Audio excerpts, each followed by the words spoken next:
आप सब कैसे हैं? आई होप अच्छे होंगे।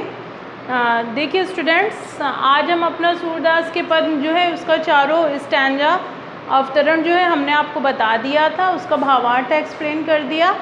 आज हम इसको उसी चारों पैराग्राफ का अवतरण का सारांश आपके सामने लेकर के आए हैं, जिसको कि पढ़कर आपको बहुत ज़्यादा सहूलियत होगी। वो चारों अवतरण में भावार्थ के रूप में क्या दिया है उसका संक्षिप्त विवरण यहाँ पर हम आज डिस्कस करेंगे। तो आइए बच्चों, देखिए क्या लिखा हुआ है कि सूरदास के पदों में श्री कृष्ण के प्रति गहरा अनुराग प्रकट हुआ है।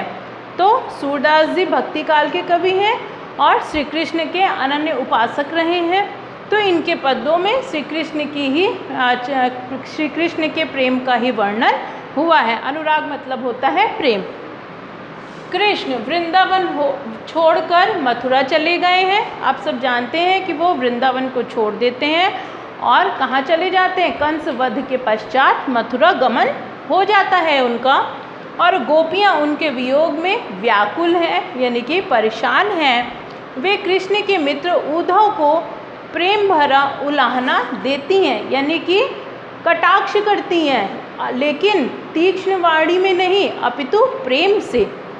कभी कभी वे व्यंग करने लगती हैं। अब क्या व्यंग है उनका, क्या उन्होंने आलोचना की है चारों अवतरण में, चारों पैराग्राफ में? आइए इसको समझते हैं। पहले पद में क्या बताया है कि पहले पद में गोपियाँ उद्धव से कहती हैं कि तुम बड़े सौभाग्यशाली हो जो प्रेम के चक्कर में नहीं पड़े हो, यानी हे उद्धव तुम क्या हो, बहुत ही ज़्यादा भाग्यशाली हो कि तुम ये प्रेम मोह माया के बंधन में नहीं पड़े हो। तुमने कभी कृष्ण प्रेम का स्वाद जो है वो कभी चखा ही नहीं, मतलब उनके प्रेम का जो रस है उसका स्वादन कभी किया नहीं। तो तुम क्या जानोगी प्रेम क्या है?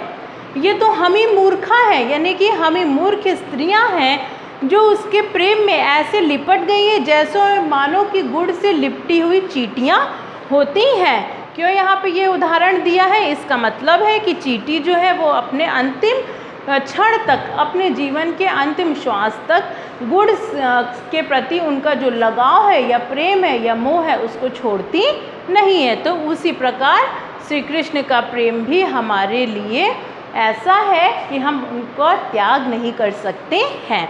दूसरे पद में गोपियाँ कृष्ण को निष्ठुर कहती हैं। निष्ठुर मतलब निर्दयी, जिसके अंदर कोई भावना ना हो।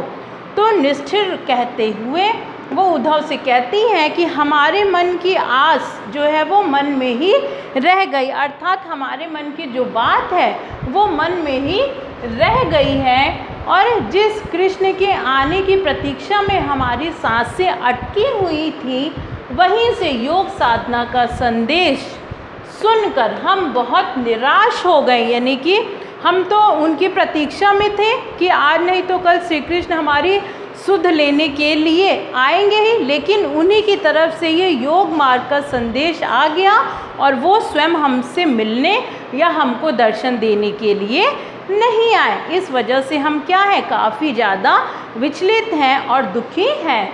हमसे कृष्ण के वियोग में धैर्य नहीं रखा जाता, यानी ऐसी स्थिति में हम किसी भी प्रकार की मर्यादा का पालन नहीं कर पा रहे हैं। तीसरे स्टैंजा में क्या है कि तीसरे पद में गोपियाँ कहती हैं कि कृष्ण उनके लिए वैसे ही जीवनाधार हैं। जीवनाधार मतलब जो जीवन का आधार हो, जैसे कि हारिर पक्षी के पाँव में फंसी हुई लकड़ी। यानी हारिर पक्षी आप जानते हैं वो एकमात्र ऐसा पक्षी होता है जो कि अपने पाँव में एक लकड़ी को हमेशा फंसाए रखता है और उसको उड़ते वक्त भी कभी गिरने नहीं देता। तो गोपियाँ क्या कह रही हैं कि हम अपने मन से, वचन से, कर्म से श्री कृष्ण को ही क्या करते हैं, चाहते हैं, उन्हीं से हमारा लगाव है, वो हमारे लिए एक निष्ठ प्रेम है, हमारी भक्ति है, हमारा सब कुछ है। उसी भांति जैसे कि हारिर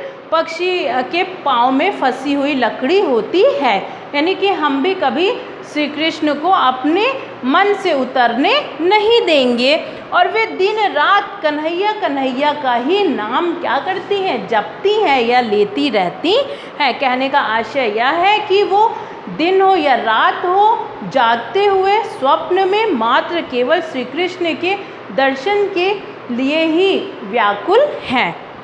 आगे देखिए, उन्हें योग का संदेश कड़वी ककड़ी के समान लगता है, यानी कि कड़वी जो ककड़ी है या खीरा है, अगर आपके मुंह में चला जाता है तो आपके मुंह का जो स्वाद है वो अरुचिकर हो जाता है, मतलब कि उससे मन खराब हो जाता है। तो यहाँ पे गोपियों ने उद्धव के द्वारा लाए हुए संदेश को कड़वी ककड़ी के समान ही परिलक्षित किया है।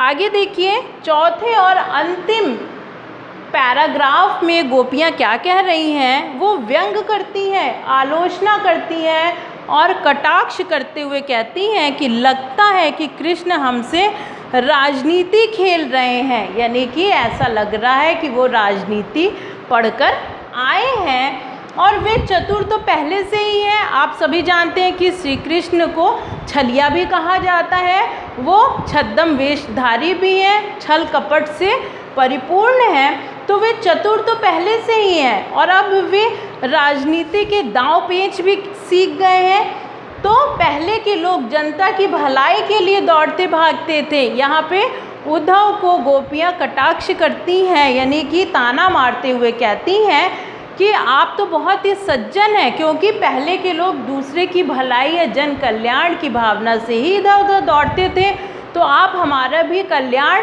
हो इसीलिए आप हमारे पास श्री कृष्ण का संदेश लेकर आए हैं। परंतु अब तो स्वयं नीतिवान अन्याय करने लगा।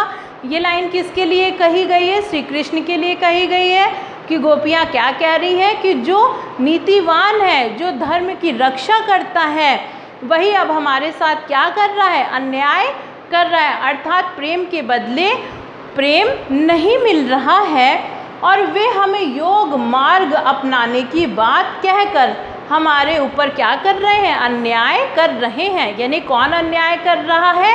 श्री कृष्ण अन्याय कर रहे हैं। और किसके साथ अन्याय कर रहे हैं? गोपियों के साथ अन्याय कर रहे हैं। अंतिम की लाइन में गोपियाँ कहती हैं कि कृष्ण का यह व्यवहार राजधर्म के विपरीत है, यानी उनका ये जो व्यवहार है वो कैसा है? राजधर्म के, यानी कि एक राजा का जो गुण होता है वो उनके अंदर नहीं है, वो ये राजधर्म के हमेशा क्या है? विपरीत है। क्योंकि अच्छे राजा का यही गुण होता है कि उसके राज्य में या उसके शासनकाल में कभी भी प्रजा दुखी ना हो अथवा सताई ना जाए। और यहाँ पर प्रजा के रूप में कौन है? गोपियाँ हैं, जो कि अत्यंत उनके वियोग में दुखी हैं और पीड़ित हैं।